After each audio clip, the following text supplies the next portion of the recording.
But I think that over the medium to long term, we're going to see much more favorable terms of trade and then a focus on China that does not play by the rules.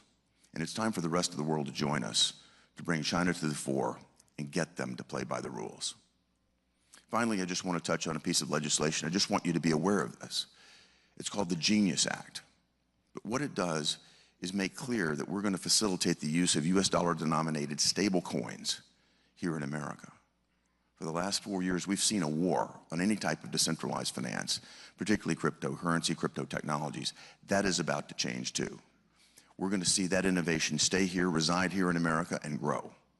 And I'm happy to lead that legislation and see it happen here in America. For 8 years, we did not get a piece of major legislation through the Banking Committee. We just did it with my legislation a few weeks ago. It's going to hit the floor of the Senate. It's going to become law very soon. This puts America on a new path of innovation, just one area. But I hope you'll see this is an example of where we're headed as a nation. In closing, I'd just like to say this. I want to thank all of you for what you're doing, because America has the greatest source of innovative capacity, of technological know-how. We're a magnet for that sort of talent from around the world. We have the ability to finance it. We have the ability to move it. We have the ability to deploy it.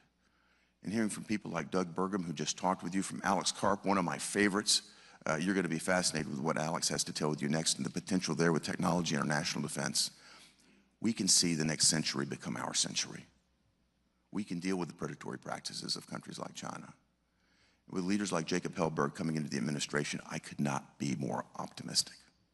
So thank you. I hope you have a great session. Sayonara.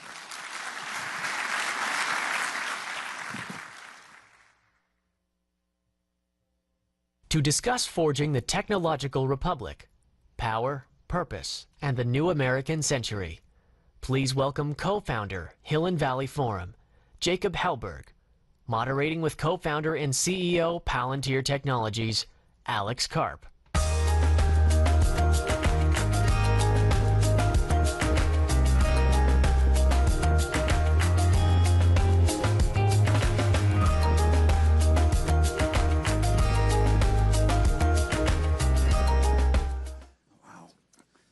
Alex, it's great to see you since last year's Hill and Valley Forum.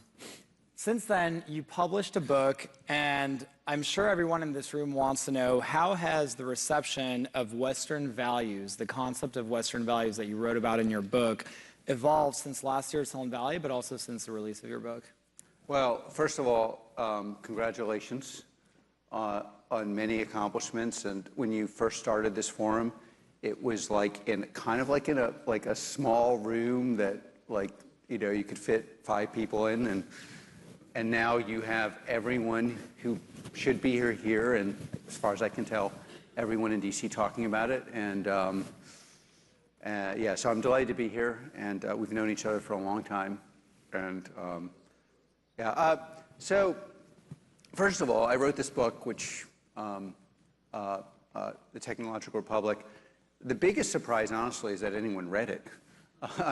You know, and then it was a #1 bestseller. And the basic way the book market works in this country is you write, it's like a little bit like yoga versus taekwondo. It's like in yoga, it doesn't really work, but you feel good about feeling good, and you don't really know what you learned, and you go once in a while, and somebody famous said do it. And that's how you sell one kind of book. And the other book is like taekwondo. You get lots of belts, and it doesn't really work. And if you get in a real fight, you get your ass kicked. And that's how you sell a book. And we had neither, and it's a real book. And there's like, and it's not, by the way, like by Palantir, although obviously that's the logical conclusion of everything. And then to top everything else off, it's kind of intellectually erudite. And the central thesis is the obvious truth that Western society, defined by meritocracy, rule of law, and honestly, mostly by competence, is superior, and that very few societies are willing to have a plan of any kind where they could be around in like 100, let alone 1,000 years. And then there's a lot of discussion of how you could organize something so it's actually highly competent, so meritocracy, and then kind of unique structures of what we do, at least at Palantir, which is low hierarchy, low title, high competence, some stuff actually stolen from the SAS and from German military Auftrag. So you get a mission, and then you have a lot of authority there, and considering a lot of the world is kind of powered by Palantir-shaped things and ex-Palantirians. To your question on the reception, I think it's been, the Valley was a place that, went through a lot of phases. The beginning phase of the Valley was Silicon Valley post and during World War II, where the Valley built products that were useful, raised the standard of living, and was the center of cohesion in America and the Western world. And then at some point, there was the whole consumer internet where people figured out that a few people get wealthy, and if you said platitudes that were obviously stupid, you could... You're getting wealthy off of killing Palestinians with Palantir kills Palestinians with their AI and technology. Oh. You're killing my family in Palestine. Yeah. And, What kind of person are you? How do you sleep at night? Well, if you... Shame on you. Do you want to hear my answer? Sure, go ahead. Okay. So, I think the primary cause of death to Palestinians... It's not funny. Okay, do you want to hear the answer, or do you want to yell? For no reason. Well, you don't want to hear an answer? I want to hear Obviously. So the primary source of death in Palestine is the fact that Hamas has realized that there are millions and millions of useful idiots that will... using that excuse. This is why you don't get a platform to speak. Because you are killing my people and you're justifying it because of Hamas or anyone else. Can we get security up there? Okay. Children. One of the most... How dare you? Okay. How dare you? Your AI and your technology from Palantir kills Palestinians. Mostly terrorists, that's true. No, it's not. If you say mostly, so it's okay to kill Okay. innocent others. Look, if your argument was so strong, wouldn't you let me talk? It's so strong. It's so strong. It's so strong. Your argument is... Okay. That's...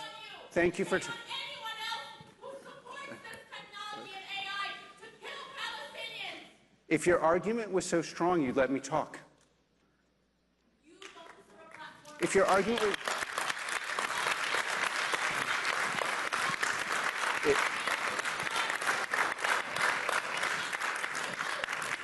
By the way, just as an ipso facto thing in my book, if you have an argument... thank you. Ma'am, I think we've heard you. I think we've heard you. Shame on all of you. Okay. For supporting a genocide. Shame on all of you. You Yeah. are sick. You support a genocide. When of course because brown people. I think you came to the wrong event. Okay. It's... Well, no, the... Yep.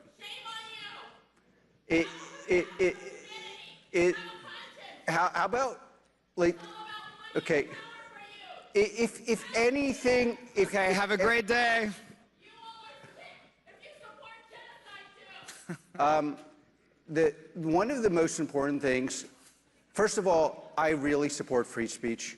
So the part where you get up and say what you think, I'm 100% on your side. Like, you want to come in here and accuse us of doing bad things, regurgitate where I'm a sick, bad person who's doing it for power, and I'm enjoying watching people suffer. Okay, great. I 100% support her right to say that. But the thing on our side that we have to fight for is we have to fight for a right to discuss and say our side of this, or my side of this. And like, one of the most important things about the book, which you may not want to read, you don't need to read, is if your argument is that strong, why will you not let the other side talk? And there, it's like obviously, if the argument was as simple, and by the way, the pain of Palestinians is something that everybody, and anyone who dies in war, obviously people care about, I care about that. The obvious solution to war is to have the West having the strongest, most precise, deadly weapons possible so that we can minimize unnecessary, innocent deaths. And by the way, the primary way you minimize these deaths is you're so strong no one attacks you. And that's how you actually do it. Now, there are many sides to this debate, but one of the things that's really frustrating in the West, honestly, is I kind of call it, I spent a lot of my life in Germany. I'm kind of pro-German culture, especially where it actually works, which you could argue in many ways it's not. But it's like what I would call probably incorrectly, the greenification of our society, which is, we kind of all support something like climate. I think most people support regulated immigration. You have 20% of your society in Germany who are just radical to the point where the ideas make no sense, but they 100% believe, and then they end up controlling the policies of the whole society. And the responsibility we have, who want pragmatic, real-world solutions, like, of course, wars lead to innocent deaths. What do you do to minimize the death? Why did October 7th also include how were there security lapses? These are really important questions. Could it be done better? How would you do it better? What is America's role? Who do we sell to? Under what conditions? Who controls the technology? Does America control the products we produce? At what point, if we're going to have generalized deadly AI, does the government have a responsibility to control who owns it, who runs it, what is it used for? Is there a sense in which you have to be politically and culturally aligned? Can you have a discoursive discussion? These are all completely legitimate topics. But if we who disagree with being shouted at do not stand up and say, fuck it, we got to fight back, at least talk about and force discursive discussion, they will win. And by the way, it's not that there's not anything legitimate in what they're saying. It's like they take it to an extreme where it's obviously absurd. And by the way, and where it's very much linked to, what happened in the Valley, she believes I'm evil. I believe she's an unwitting product of an evil force, Hamas. That she unwittingly is part of their strategy, that she is a product. And the most important thing, arguably, in the book, or what Palantir, or what you could learn, is do not become a product of an ideology that sounds sensible. Because the minute you become a product of that ideology, you'll be weaponized, and like the consumer internet version is we become more divided and less smart and less happy. The political version of it is you won't let anyone provide a different opinion because, of course, that person has to be evil. And the opinion that is actually probably less productized is more nuanced.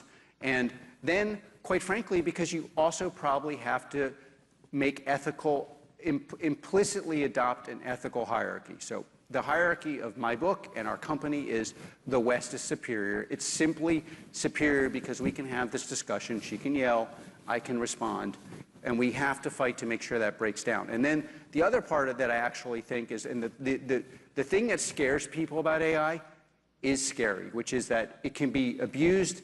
It will give great powers, much more power than they otherwise would have without it, and it will lead to a hierarchical disparity, which will lead to how the world is governed, which is why we have to win this in America.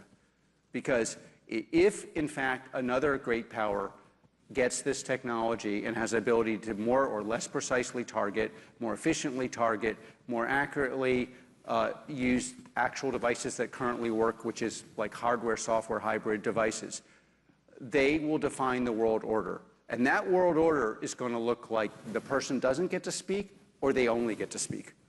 And that's what I do not want. And that actually is what we have to fight for. And Alex, if I could just add something, in cases like this, in the freedom of this country, you're attacking the U.S. government. People vote with their feet. What is happening in Gaza is a disaster, and you are responsible, Palantir. People vote with their feet. In the freedom of this country, these protesters are using our democracy to attack our system of government, and we support their freedom of expression. But it's important to remember that the freedoms they enjoy here, they would never be able to cause this circus in Gaza. And so it's important to keep that in mind. So Shifting gears a little bit. I haven't had this much fun in a long time. Maybe I should come back tomorrow. This is like I'm actually a reformed academic, and I spent most of my life, there are many Palantirians here, actively hiding my dyslexia. It's probably the only thing I've ever hidden. Like, I probably should have hidden more of my personal life, or definitely should have hidden my political views. I should have, I got lots of people to quit Palantir. I didn't want to quit by telling them things that were seen insane or offending them, which I apologize for sometimes. The dinner table basically was, obviously it wasn't just shouting, but like discursive, and there usually was an aunt or an uncle who was occasionally over who would pull something like this, but it was usually from the far left. It's like, but the means of production are so stacked against the working class. How can you have a view? So it's somewhat cathartic. So in this room, we have a lot of builders who want to build great products and who want to build great companies. Obviously, Palantir is now, I lose track of the market cap, $220 billion market cap, depending on the day of the week. What are some of the organizational lessons that you think have made Palantir a great company, and what advice do you have for policymakers to make our government culture more efficient and effective? By the way, I believe we're in our infancy, but I think every real company that succeeds at a scale, like, basically I think there's a binary thing in the history of companies, like, can you get to $1 billion in revenue or not?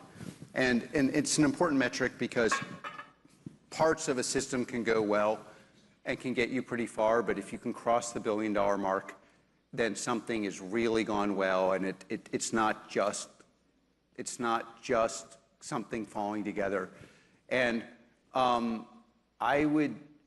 to get to that kind of mark, you have to have a founding team where people are doing something where they have a primordial level talent, inborn talent, that they're willing to dedicate every ounce of their life to, probably for 5 years or more.